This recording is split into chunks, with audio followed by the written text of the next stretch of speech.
So today on the 4-Star podcast, we have a return of Mr. Christopher Reardon, and we'll do our review, big changes in the economy that we want to talk about.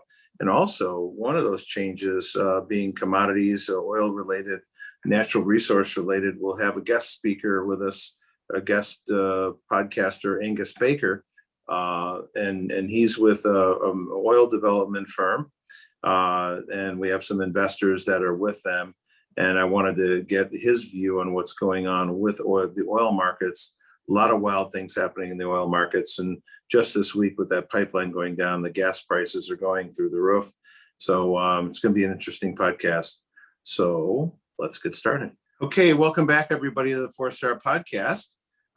With me today is Mr. Christopher Reardon, a return engagement to the podcast after being away. We missed you, Chris. Welcome back. Thanks. Good afternoon. Glad to be back.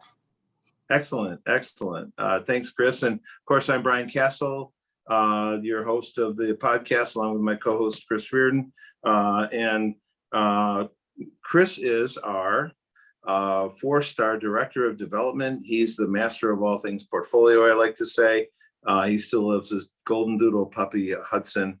So we're thrilled to have him back.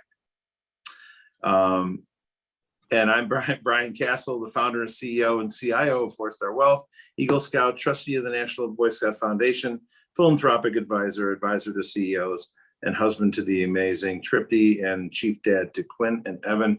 So let us get going today. And by the way, before we get going, if you like what you're hearing, please tell your friends about us. Go on to any of the services. Obviously, if you're getting this by email, you can tell your friends to hop on iTunes, Spotify, Stitcher, Google Podcasts, iHeartRadio, any of the other smaller services as well. We'll start out today with markets, economy, what we see out there, and then we'll have a little conversation with Angus Baker of Montego Minerals. So, Chris, welcome back. And what's going on with the markets? Big changes? You want to go through like the positioning and where we stand? Yeah. So big changes from an asset allocation perspective. We still have domestic equities in the number one position, but we have, for the first time really, and maybe since we've had this recovery, I would say, from the pandemic, we've started to see it kind of move backwards again. It lost 7 points from the last podcast. That was April 29th.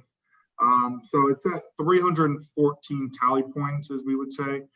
Still in the number one position, though, and still considerably higher than the number two. But interestingly, in the number 2 and 3 position, we had commodities take over international equities.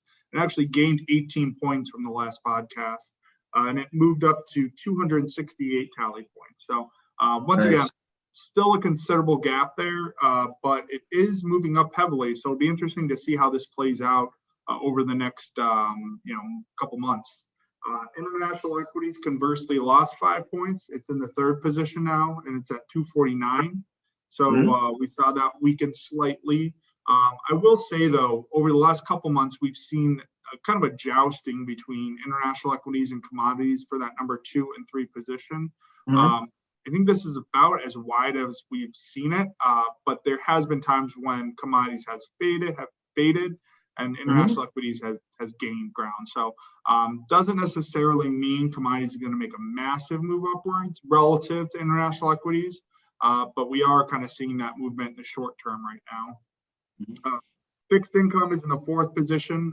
It lost 4 from the last time. So that's an ongoing trend. We've seen kind of the weakening of fixed income in that 4th position. That's at 113 tally points. And then really 5th and 6th, we have cash, which was equal from the last podcast at 93. And currencies -1 from the last podcast at 51. So really non-factors down there. Really the last 3 are non-factors. A lot of the play right now is between those 1, 2, and 3 asset classes. Yes. So Chris, that's a big change. I think just to kind of get the backstory here, we haven't seen commodities in position number 1 or 2 since 2015. Yeah, and that was for a short period of time. I think around that was Brexit, I think, for like a little bit of time. Gold spiked. You had kind of this fear of panic for currencies. We saw commodities, skyrocket up. Yeah, and that was a fade, so it was just a month or two, and then it faded. But we did see the last real strong commodity market was in 2010.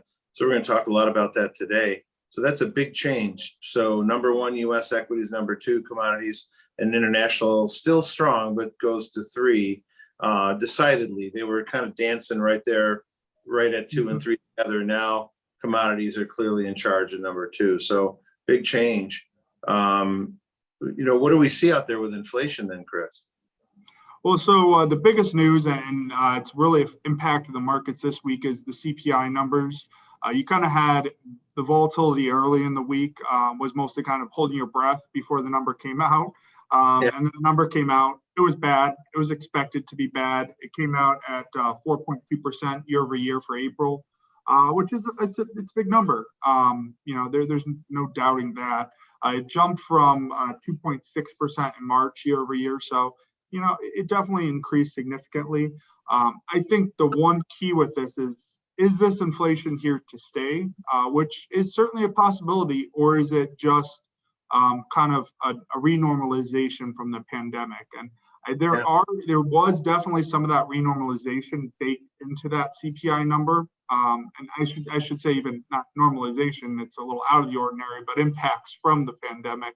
Sure. One of the biggest was used auto car sales. So used auto car sales was up 10%. Yes. Month over month. And the value of a used auto car did not increase 10% over a month. It was supply and demand. Right. You have a lot of workers going back to the office, and maybe it is in a big city or maybe it's in the suburbs, but they're going to have to drive. And a lot of people that maybe took the train or took other modes of transportation don't feel comfortable anymore. They want to be in their own car. They want to have their own space now. So we saw this demand increase. Supply was about the same. I don't think many people were planning on selling their car, especially because prices are skyrocketing there as well. So you kind of have this supply about the same and demand increasing, and we saw that the price jump up. The other key was air travel. Airfare increased 10% as well. Just from even, the trip I took when I wasn't in here, I can certainly say that people are traveling. The airports are as crowded as I've almost ever seen them. And I think it's the same exact thing as the used cars. The tickets aren't necessarily getting more expensive. It's that when we went through the pandemic, airlines had to decrease flights, had to decrease staff, decrease planes. And they can't just expand them immediately. So we have this demand, and it's still, I think, below pre-pandemic levels, but it's come back up significantly from the lows that it's causing this kind of supply and demand to really constrict, and that's driving the prices up. There's a bit of a squeeze going on there, apparently. Yep. Yeah. It's a good analogy. Yeah.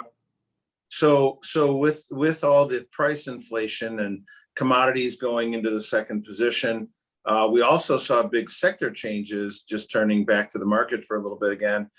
We saw of the top 7 sectors that were involved in computers got replaced by steel, which is another commodity related item.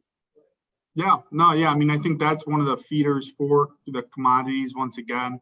We've seen a lot of building. The other biggest news has been lumber. You've watched the news in the last month. You've heard lumber being thrown around there, which is housing. So, you have that on top of the fact that, the big infrastructure bill is being put around Congress and everything, and that's going to have a huge impact on steel. So it's definitely a commodities driven market, at least in the short term right now. Well, and then the hedges, normally you see all those commercials about buying gold, and I call gold line and all this other stuff. Well, and the reality is gold really hasn't moved all that much, although we did see a huge move in Bitcoin in the last couple of years. But then this week, because Elon Musk announced that Tesla will no longer take Bitcoin as payment, apparently, so then Bitcoin got smashed, but it was 60,000 a unit. Now it's down to 50,000 a unit. And it was for the previous podcast listeners know, we bought them at 1,200 a unit 5 years ago. So maybe that's where all the play has been. in the commodity side prior to this. People aren't buying gold as much because they're using Bitcoin and all these other cryptocurrencies as their kind of alternative gold. Yeah, well, and I think gold has always been seen as it is a hedge for sure, but it's still kind of in the confines of the dollar, right? So you're still it's still, whereas Bitcoin is new, obviously, and it has some qualities of gold. It's supposed to be finite. There's only a certain amount of Bitcoin that's ever going to be produced. It's on it's decreasing every year. So it does have properties of it, but I think people look at it as this out of the boundaries. You're completely deviated from the market, the dollar, if you're in Bitcoin. So I think that's why that's been a little more popular than gold as a hedge. Yeah.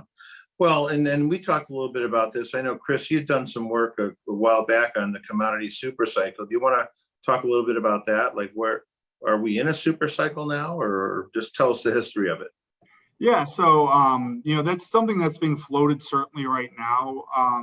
And a super cycle there's no real exact definition, but it's really a 10 to 35-year period, really, where we see commodity prices steadily kind of increase. They're in a kind of slowly moving upwards. There's been 4, I guess, noted super cycles since we've been able to have the data. The first one happened, they usually happen around large, whether it's economic or global events. First one was in the 1880s when the US kind of came into its own as an economic powerhouse. The second one was the lead up to and the rebuild after World War II. You had a lot of public works projects, Hoover Dam and all that stuff. Exact example there. I mean, amount of raw materials, and you also had rearmament for World War II. A lot of tanks being built. That's a lot of steel. You had just a lot of production there. And then obviously, after the devastation of Europe, you had to rebuild it. So there's a lot that went into that. The 1970s, you had supply shocks that were, oil prices were rampant. You had the Cold War really going on. A lot of unpredictability. And the product was prices of commodities. Yeah. Brian, you could probably even speak a little bit better to that. But I was around in the 70s. I remember it well. The gas lines in front of gas stations and everything else. So oil price shocks. How about the 90s too? There was a cycle then involving China, starting with China, right? Yeah. So we had, late 90s, we had China kind of coming into its own from an industrialization perspective. And that's really what drove the latest commodity super cycle. And some could say that we never really got out of it, but most people have it clocked at around 10 years that we kind of started to decelerate slightly, starting around 2010. Yeah, 2010 was a huge commodity year, but then it's been pretty rough with a little bit of a 2015 rally in the short run ever since. And then after 2015, we went into a serious commodity bear market for 4 or 5 years there, and we're only coming out of it now. But so, Chris, a year ago, before the pandemic, we had the best economy in American history. There was no commodity cycle. There was no talk of commodity cycles. Now we go through a year of pandemic. We're coming out of that. There's a commodity cycle now. Yeah, and there's, we're definitely seeing commodities surge, whether it's what would be, quote unquote, a super cycle is unknown right now. But, some of the drivers, some of the people that would make speculation would say, we are seeing a societal shift. People want, some would say more space. So we're going to see a lot more building. We've talked about the infrastructure bill going through, trying to be pushed through Congress. That would obviously harken back to, the Hoover Dam, public works, a lot of that, which would, also talk, we could see. And then I think the biggest one is that from a global impact is that the case to be made of people wanting to go towards more environmentally friendly, whether it's electric cars, you have kind of ESG, you would say investing, but cars, you have windmills, things like that. People trying to pivot to those, and people, that's politicized and everything, but from a commodities perspective, it's very real. And especially with some of those rare earth metals, those have been in the news a lot. Those definitely don't take maybe the same exact commodities as you would expect, but we still see the same kind of boom in overall commodities. So it's going to be interesting to see. We don't know. Are we in a super cycle? Are we not? Or is it just a pandemic-induced thing? There's a blip, is this just a Yeah, blip because we were in this horrible place, we're out of it? Infrastructure has always been on the table in the US, and the US isn't going to be probably the primary driver. I would imagine we would need to see China or India as also a big driver if we're going to see a global commodity super cycle. We just don't Yes. have as much power as we did back in the 1930s. Yeah. Need. Well, and a year ago we didn't have galloping real estate prices either, Chris. But now we're seeing real estate prices galloping higher. But maybe it's only the areas where prices are going up dramatically that everyone's noticing. Certain areas are not growing as much, but they're growing somewhat. But I saw a recent discussion in Inman News, which is an industry real estate real estate group that talks about real estate prices and brokerage and the whole industry. And they talked about how there's been less home starts for quite a long time now. We went through the worst real estate market in American history, at least on record, between 2005 and 2012 when it finally bottomed. And so then we've seen people getting back into real estate.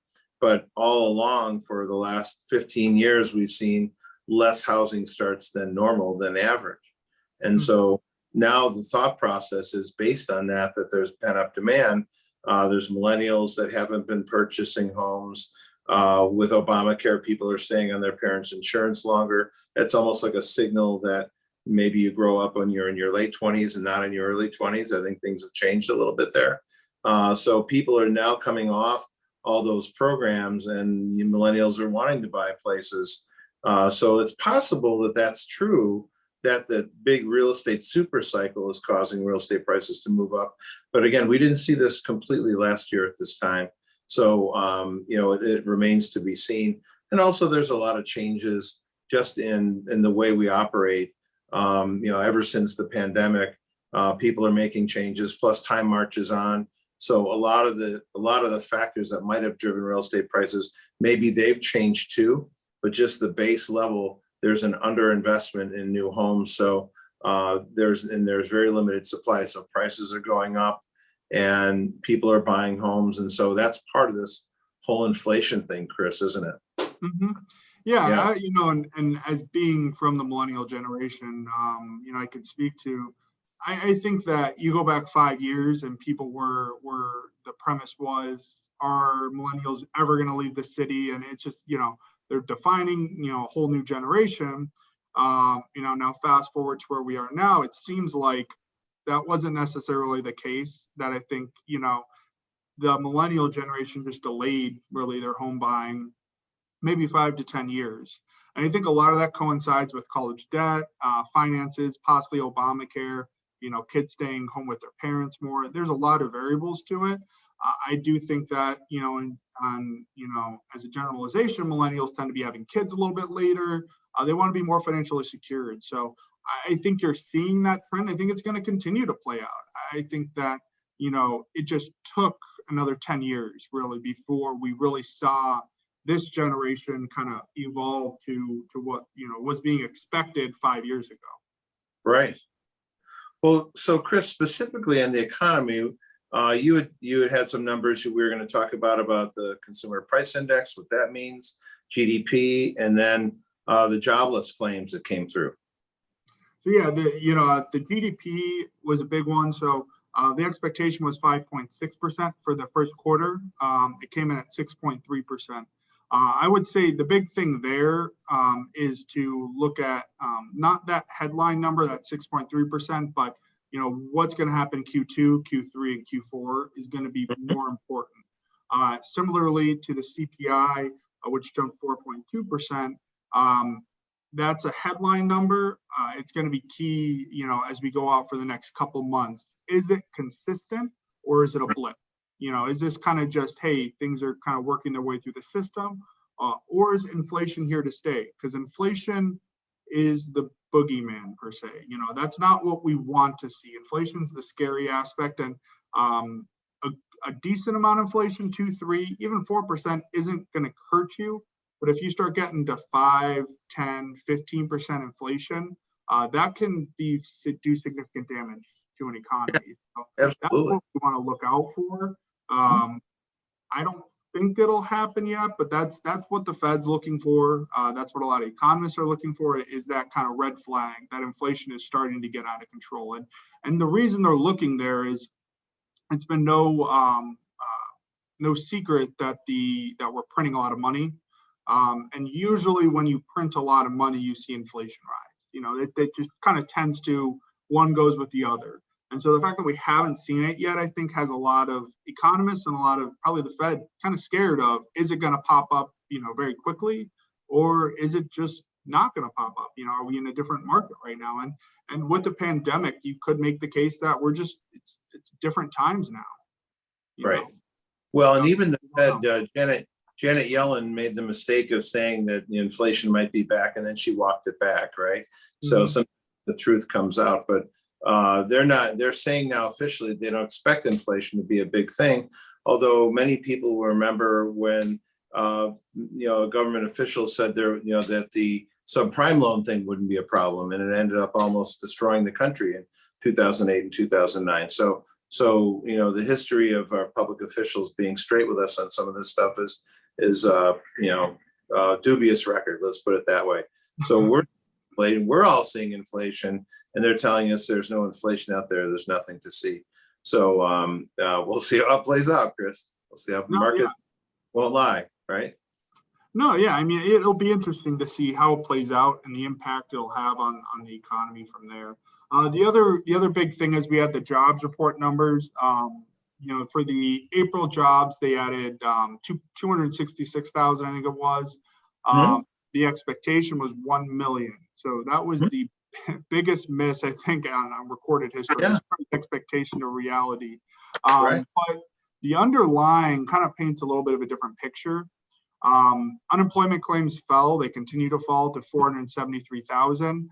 And even bigger, available jobs rose to 8.1 million, which actually broke the prior record of 7.6 million set back in November of 2018. So jobs are out there. We're just seeing, I would say, kind of a tug of war happen in society right now. People are looking to hire, and I think you'll speak a little on this, Brian, but the benefits that are there and what's going on is it's kind of like, hey, people want to hire. There's hiring signs everywhere. There's CVS across the street. They're hiring. Everyone's hiring, but there's kind of this perception of there's all these jobs, but a lot of people don't want those jobs. They want XYZ jobs. So, it's going to be interesting. There's a tug of war going on right now, and one side's going to win. But I don't know what the outcome is going to be. That's for sure. So we're seeing some concern about prices, rapid wage growth, and stimulating more spending, more inflation. But there's loud calls now to cancel some of the excessive government payments, right? So the Biden administration extended some of the government payments to September. So that's really the next time that we have a chance to let those people go back to work. Because a lot of people who wouldn't be, as gainfully highly compensated employed, now they're making over $30,000 on government assistance. So some of those folks are deciding, hey, I'm not going to go back to work. I'm going to sit here for the summer and enjoy it.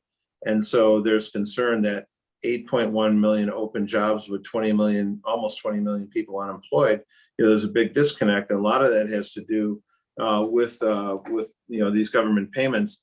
In fact, I wanted to mention famous economist Brian Westbury put out a tweet the other day.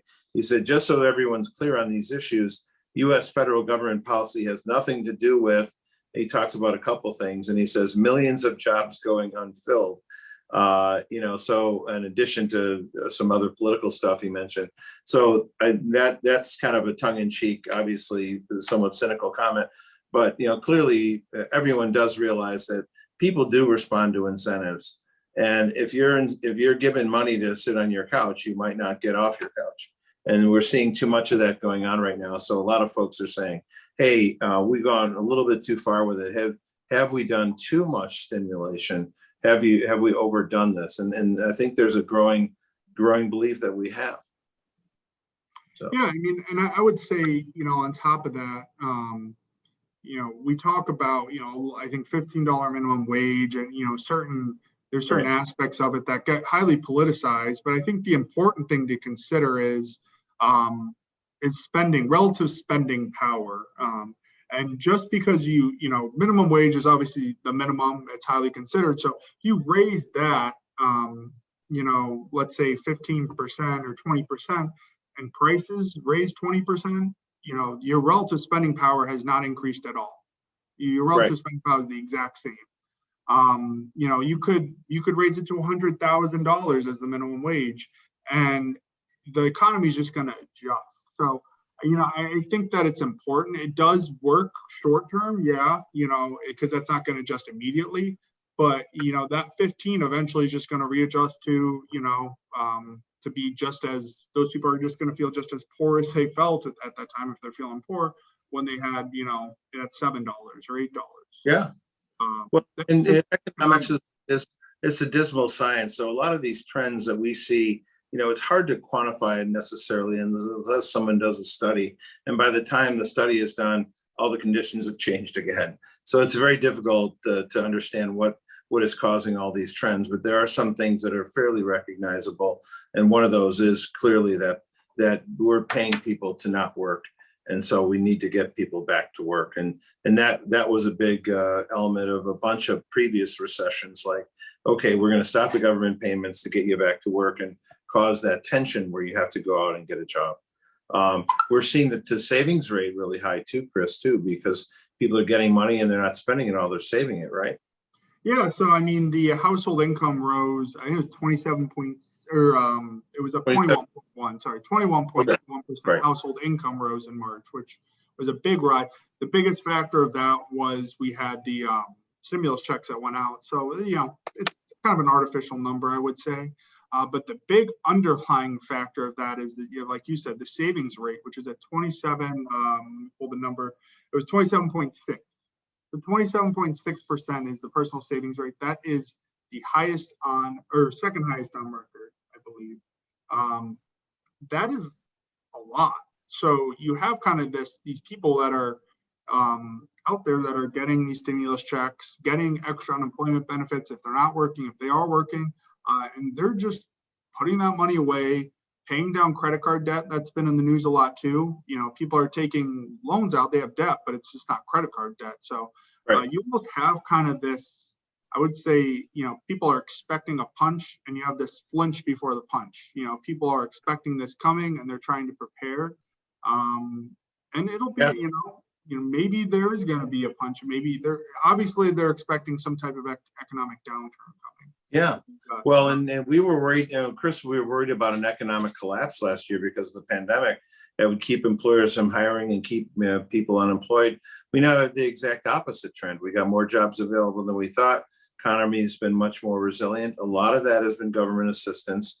There's the thought that maybe we've gone too far with it, but nonetheless, the attempt to keep the economy from completely collapsing is pretty much succeeded.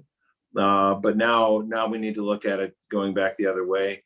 And like I said before, to believe that things would go back to just exactly the way they were is a bit of a fantasy because time changes, people change. We've learned new things in the last year. So maybe everyone's not going to get the exact job they had before, but there's a lot of other jobs out there that are available. So, we are in an economic recovery, and let's hope that we don't overdo it and kind of keep people on government assistance and that they don't go back to work because the best stimulus program is a job. So if we can give people jobs and get people working, paying taxes, getting back in society, that's the best way to run society. So the other thing, Chris, I wanted to comment on is all these spending proposals. So the Biden administration is just over 100 days now, and they've issued 3 different major spending proposals. One was a COVID relief bill, another one was an infrastructure bill, and now there's another priority spending bill. It's over $6 trillion of expected additional spending above the regular budget, which is a deficit budget. So where's all this money going to come from? It's almost to the point that it is certainly record levels of spending. And you almost have to believe that maybe they don't believe they'll get all this spending approved, that they've thrown so many things out there to get approved, but they really want certain things, but they're throwing everything out there to negotiate other things away. So we really don't know what the total priorities are of the group in power. But clearly there's a lot of spending out there, and folks are worried that that will cause inflation. It'll also cause financial ruin for the country. So that's a big concern about, now we have 28 trillion in debt. If we follow through with all the spending without tax increases, we'll have in the mid 30 trillions in debt. And where does this end? Does this create a huge financial problem for the country? And so that's a big concern. So that's a lot of folks concerned about the stock market. Is it too high? Are we going to have inflation kill the market? Are we going to have overspending and debt concerns kill the market? So people are very concerned. As a result, we saw this last 2 days, huge downturn after hitting record highs, but now we're rallying again today, Chris, right? So yeah, no, we've seen a little bit of rally again today, and yeah, I think the market's trying to digest a lot of this. Hey, we're in unknown territory to a degree. I mean, a lot of people have been around since a pandemic like this kind of ripple through, and not only are we dealing with a pandemic, we're dealing with, one of our biggest pipelines being hacked, causing havoc in the oil prices and gas prices, like you mentioned, Brian. There's a lot in geopolitical. We have unrest in the Middle East going on. You have the Chinese trying to assert themselves. So there's a lot of unpredictability right now, and I think the market's really just trying to kind of find it. And that's why we've had a sloppy market for the most part, this year. I think it's trying to figure out, what are things going to look like a year from now. yeah, well, it's certainly a different time. If you had said to me that we'd be looking at big commodity prices and galloping real estate prices and all those things a year ago, it would have been hard to predict that. Mm-hmm. Wouldn't have believed it, but here we are. So we try to follow trends and understand what the markets are doing. And for all the 4-star investors out there, obviously we have our 4-star protection plan that if we did sustain a very big downturn, we'll do exactly what we did last year and raise a lot of cash and try to avoid a major collapse. But eventually there's always bear markets, corrections, but hopefully we're able to avoid much of that. There's a lot we can't control, but we can control our response to it, which is really our role here at 4-star. But that's our thoughts today on the economy, Chris. Anything else you want to share with the group today? No, I mean, I think that it's definitely an interesting period. We'll see kind of what the next month or two brings, and hopefully it's good. Yes. Well, good. Well, why don't we leave it there, Chris? And for all the folks that would like to hang on, we'll do our discussion on oil with Angus Baker. Again, don't forget to ask your friends to subscribe on any of the services and give us a 5 out of 5 ranking. We've been very aggressive about trying to get our folks to give us reviews lately. Anybody who's been a Facebook friend of 4-stars, we've been getting little notices to give us positive reviews. So that's worked out really well.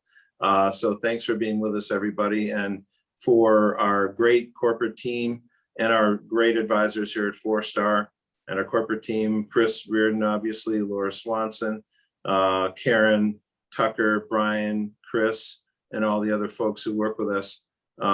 Thank you very much for being with us, and stay tuned for the discussion on oil.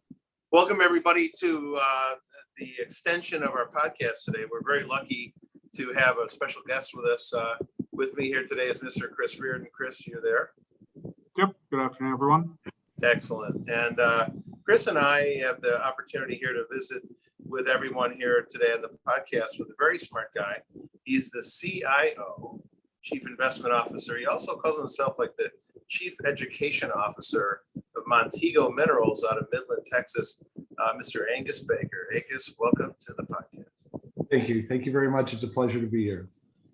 Yeah, and getting to know Angus, he's a super smart guy about a lot of things. He was a pro golfer until he grew up and decided to not be a pro golfer anymore. and then he's made a pivot into the oil and gas business. We learned a heck of a lot in the pre-discussion. So Angus, we see pipelines getting closed down. We see pipelines getting hacked. Prices are going up. What is going on in the oil business right now? Just generally, what? what do you see out there?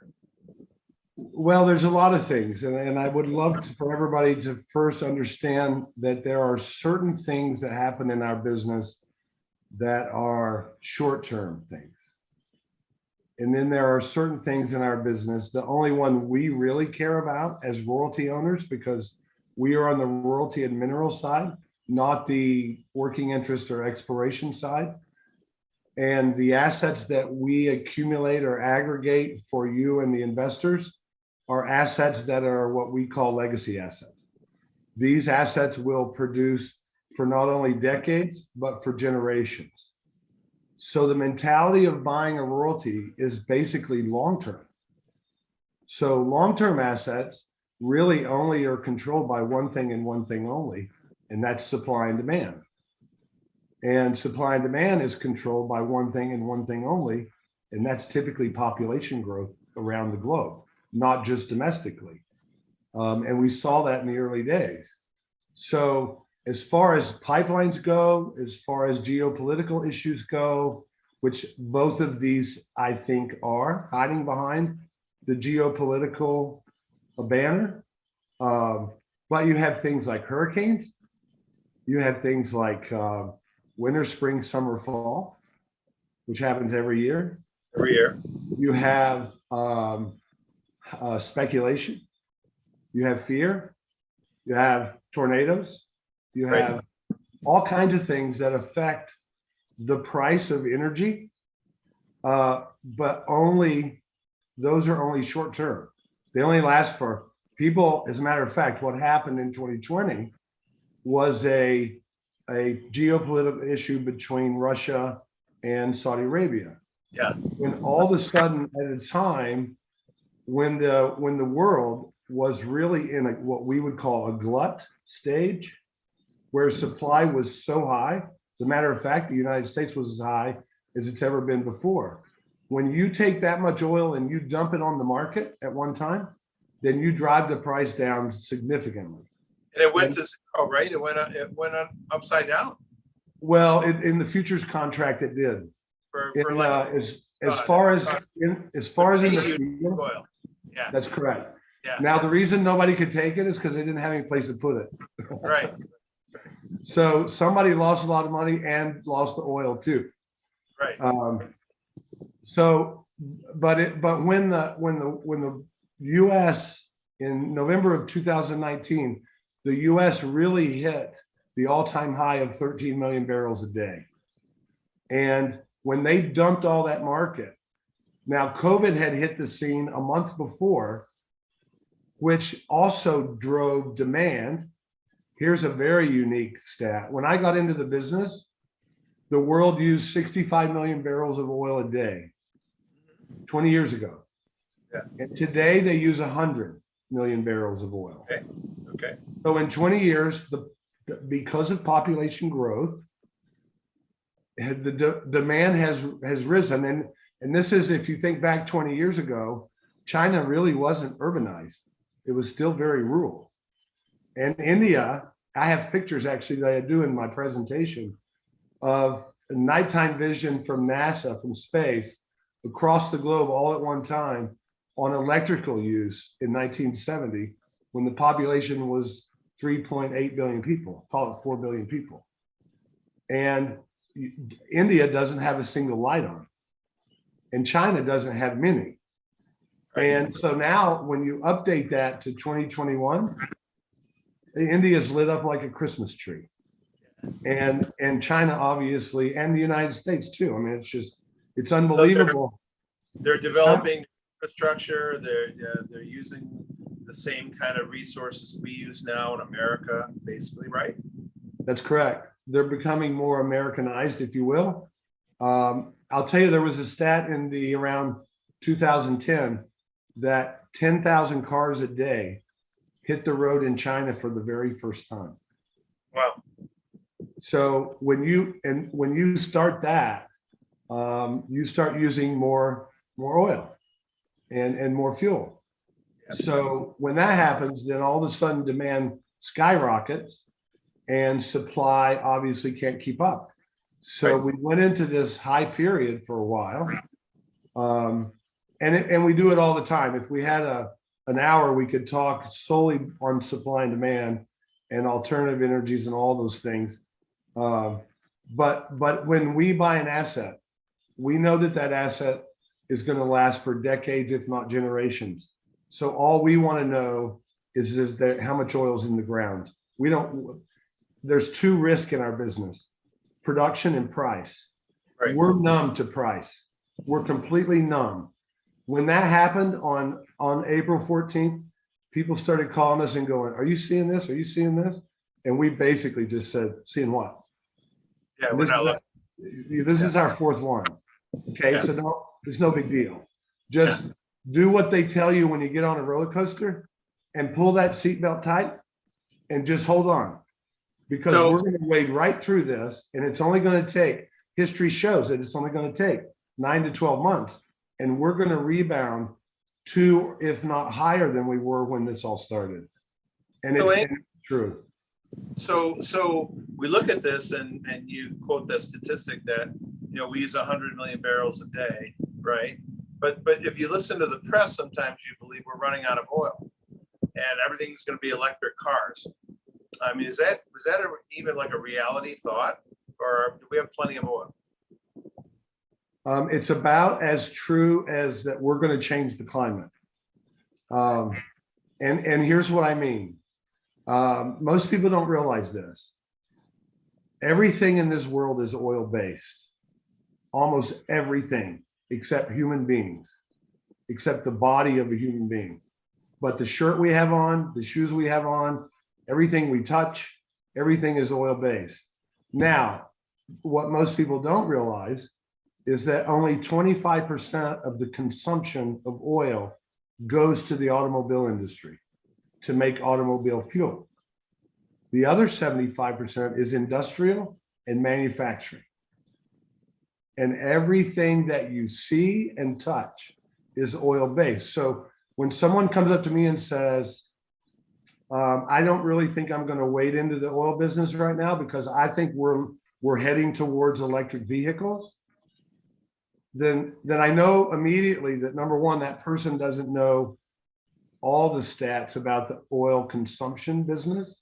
Yep. And also, they don't understand that if we do that, you're going to see a spike in oil that you've never seen before in pricing, because that car is made out of oil, from the steering wheel to the tires, from the front bumper to the back bumper. Every single thing is oil based, and it costs more oil to build the car than the car would use to fuel it for the life of the car.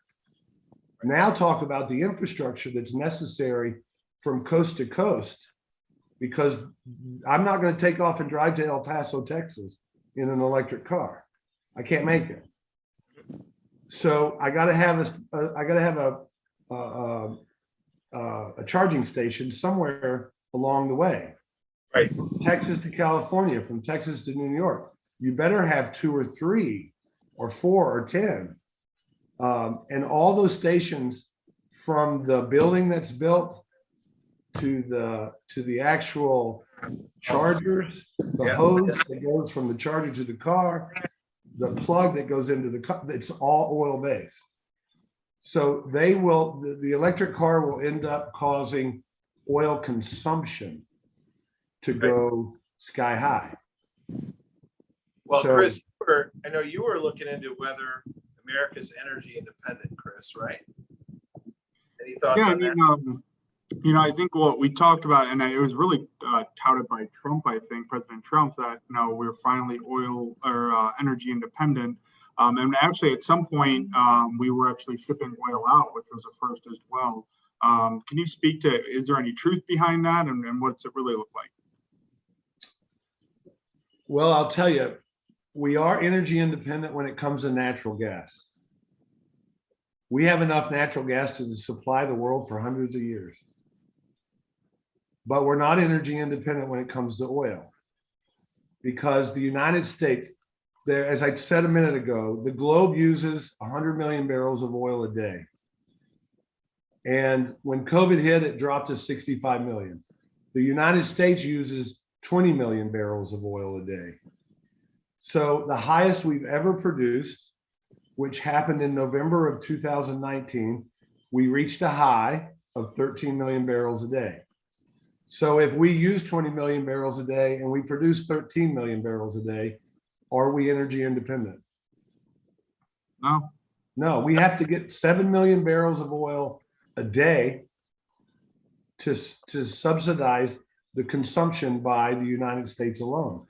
So whether we buy it from Canada or whether we buy it from national storage or whether it's shipped in from the Middle East, we have to have it. So I wouldn't venture off to say we're independent. I would say we're less dependent than we've ever been before. Okay, so that was more politician talk, Chris.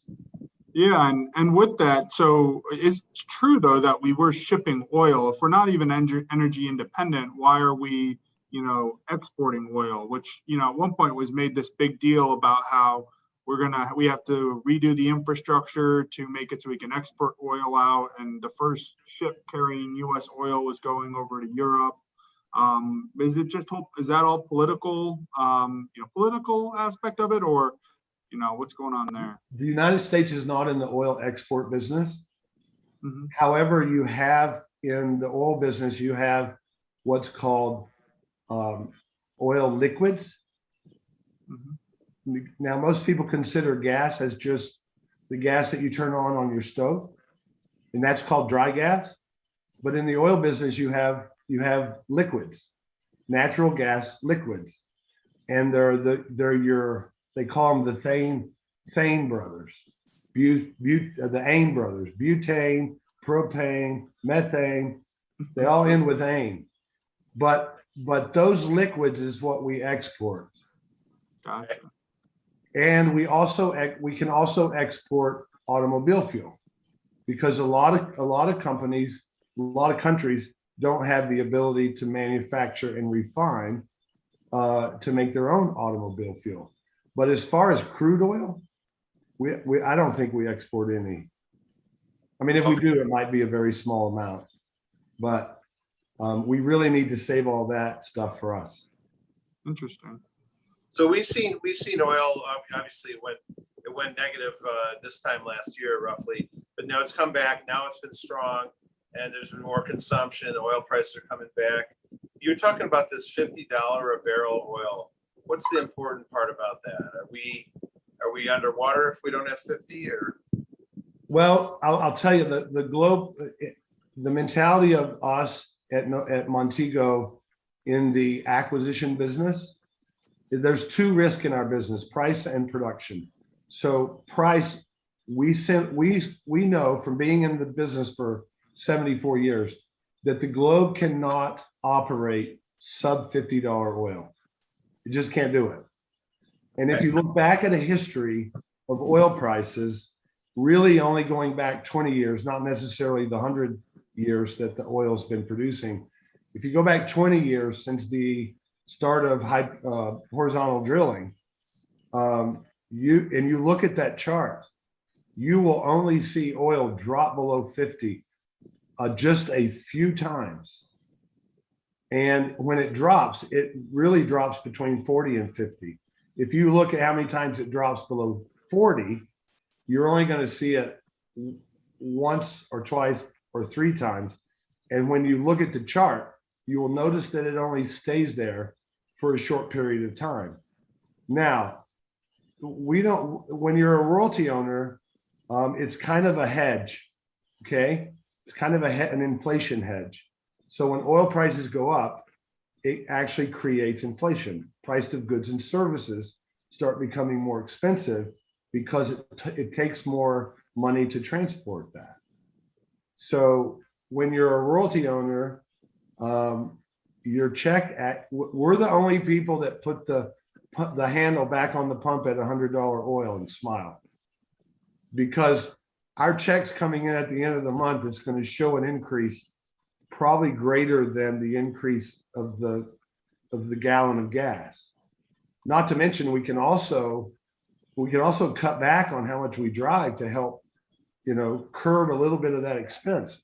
But when oil's at $100 a barrel, royalty owners' returns go from 8 to 10 to 16 to 20, just basically on price. Yes. Wow. But we're numb to price because we believe that everything we buy, we just hold it at $50 a barrel. And we know that if we do that, then we've made a very conservative price for the properties that we buy. And then history will show us that we're way more above 50 than we are below 50. So we never have to worry about our assets not performing based on low prices. One more thing on that note. We're the only business that self-corrects. Usually when something gets out of whack, the market itself corrects it, right? People stop buying, people stop using, people something. But when oil drops to the point where they throw the shell business out, the shell operators out of business, every single oil company in America does the same thing. They lay everybody off. They take all the equipment that's out in the field, they roll it back into the yard. As a matter of fact, you drive through Midland during a bust, all the equipment's in the yard for as long as you can drive. It's on each side of the freeway is all the equipment that they used in the oil patch. If you go through there in a boom, there's not a single piece of equipment in the yard. It's all out in the field. So when prices drop, operators have learned to roll it in, lay everybody off, bring all the equipment in. And most people don't realize that the production in America would fall. And it has done that. We just proved it in 2020. It'll fall by 33% a year. So we went that 13 million barrels I told you that we hit in November of 19. In the latter part of 2020, we got down to 9.5, 9.7 million barrels a day produced in America. So when that happens and supplies up here and demand's down here, and they shut the spigot off and they don't drill any new wells, it takes a little while for those to get back into balance. This time it took about 6 months to where daily consumption and production was equal, but they haven't started drilling again. Then they're not going to anytime soon. They're not going to take the head fake. They will let supply continue to drop. And now that we're coming out of COVID, demand is skyrocketing, and the arbitrage will get so great that the same thing that happened in 2008 and 9 will happen again. Prices fell 2008, 2009, and I will bet either one of y'all don't know this. But in 2010 to 2015, oil was at $100 a barrel. Yeah. Went to 104, didn't it, at one point? Well, there's certain, when it goes up to 140 and 30 and things like that, that's also a geopolitical issue. That's a hurricane that's coming through. Okay. They shut all the offshore wells down. Yeah. And refineries are actually damaged. And then production falls because of that. But on supply and demand, now that we're back up to using the 100 million barrels a day. But now the United States is only producing 10 million barrels a day instead of 13. So now we're figuring out where to get the other 3 million barrels. We have to buy it from somewhere. So we weren't as energy independent as we said we were, because now we're importing 10 million barrels a day instead of 7. So, but here it comes. I promise you, mark my word. In 2021, the operators cannot go start drilling again. If they run out there and start spending a bunch of money, Wall Street will whack them. They will cut that stock price so fast because a lot of times they use their revenue and they use debt. And so if they run out there and start spending a bunch of money and their revenues are down this low, it'll throw their balance sheet a little bit out of whack, and their stock price will take a hit. Hammered. Hey, Angus, so go ahead. Sorry.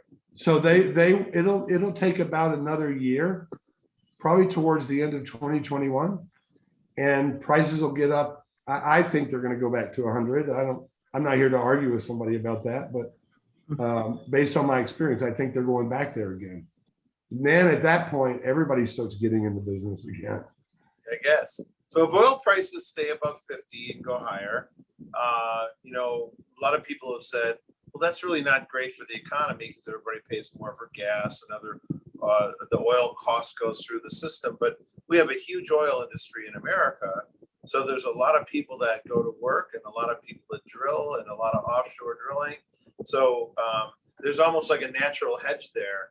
If the public pays more for oil products, that money's going into the economy. It's coming out other ways with all the millions of people employed by the oil industry.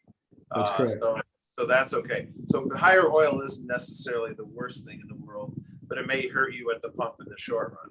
Okay, but it can help the economy. But what do our investors do? I think we have the idea that you probably should invest in some oil. If you think oil prices are going higher, you can do it through oil stocks. You can do it through oil partnerships like Montego Minerals and others. What would you suggest to our investors? Does that sound about the right course? Well, I'll put this kind of back in your court because I travel the country teaching and educating reps and guys like yourself and their clients. And I always hear the buckets. They use the word buckets. Everybody has buckets, right? Yeah, right. And each bucket has a different risk level. So if depending on your risk level would basically depend on where you would want to invest in energy. If you invest in the market, then you're not really being tied to the production of a certain property. You're being tied to a company who's profitable or not profitable. And basically the stock price is tied to their reserves, not to how profitable they are. It's how much reserves they have on their books. That's why you see in a down time, they run out and buy all these people that are choking. They don't buy them because they were great companies. They buy them so that they can tack their reserves onto their books. Yeah. The only other way to do that is through the drill bit. You have to drill your way to more reserves if you don't acquire more reserves. Now you have working interest opportunities that provide great tax advantages. We see those sponsors in our business all the time, and there's some good ones. And I have I wish every investment dollar that I ever spent was 100% tax deductible, and it created an income stream. But here comes the twist: they don't all create an income stream, and if they do, the income stream doesn't last very long. So the question is, did you really need a tax advantage that bad? And I always ask people, a guy in New York one time raised his hand and he said, why would I do your asset class? Because the guy that just came up before you said I could write off 100% of my money. And I just looked at the guy, and I just said, listen, there are some people that are in their business of giving tax credits, and there's some people that are in the business of giving 1099s. You figure it out. So we're going to get some income from the oil. So there's one more side to that oil investment side, and that's minerals and royalties, and that's what we do.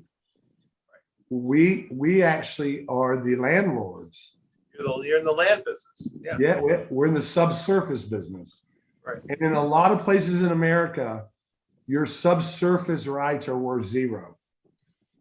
But where our office is and where our family lives, they're as precious as bars of gold and silver. Because I hear in your business, I hear everybody always say, you ought to have some of your money in hard assets for preservation reasons, right? Right. So everybody has a little gold, everybody has a little silver, everybody has a little raw land. Not many people know about minerals and royalties, but if you had minerals and royalties, you would have a hard asset. But you would have a hard asset that threw off monthly income and appreciated over time. So when people learn about royalties and minerals, they start and they invest. They start learning about a side to oil investment that they are not typically knowledgeable about.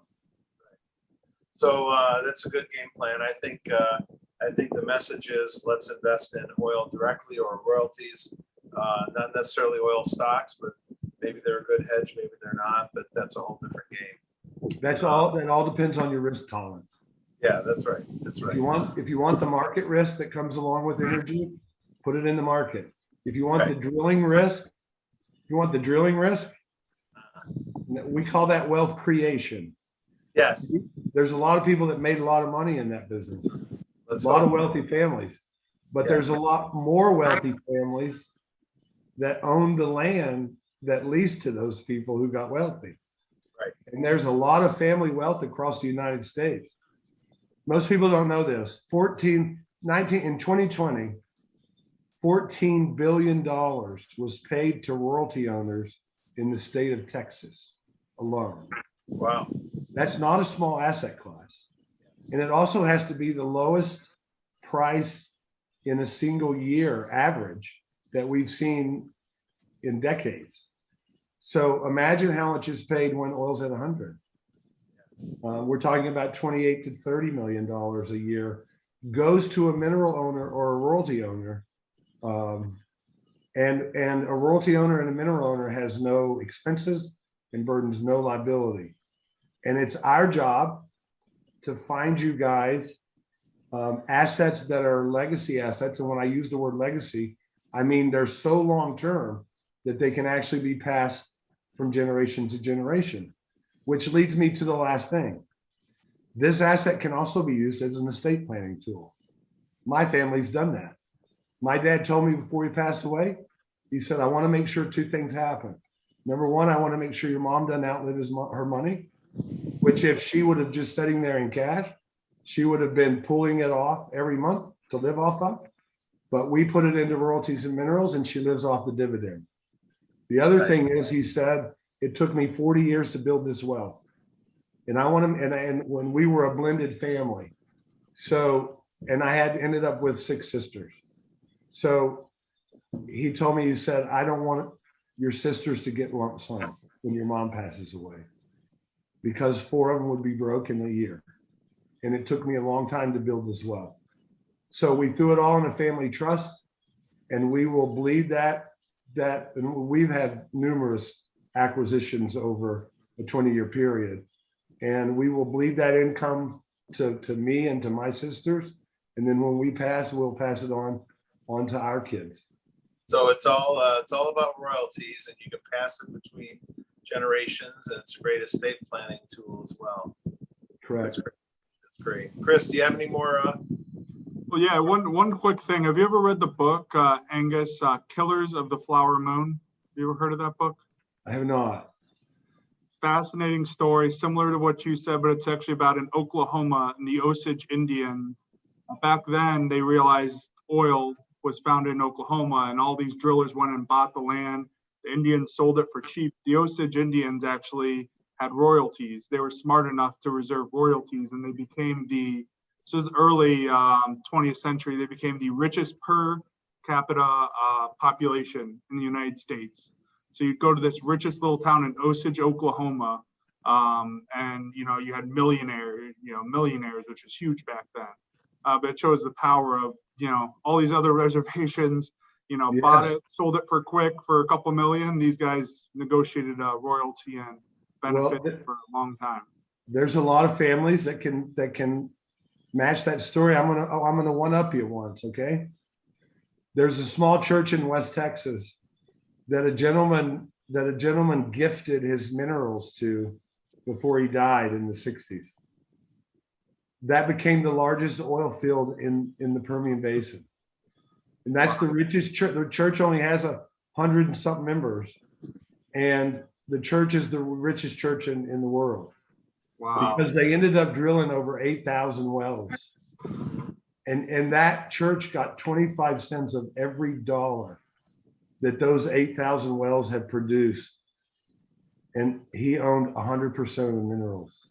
Wow. So that church has way more money than it could possibly ever spend. All right. On that note, Stanford Endowment, Yale Endowment, Harvard Endowment, they all have hundreds and hundreds of millions of of minerals in their endowment. No royalties. Okay, well, that's you heard it here, everybody, on the 4-Star Podcast. Thank you, Angus. Thanks for being with us. You're very Thanks welcome. for co-hosting with me today, and maybe we can do another discussion a little longer in the summer, and we'll see where we are in oil at that time as well.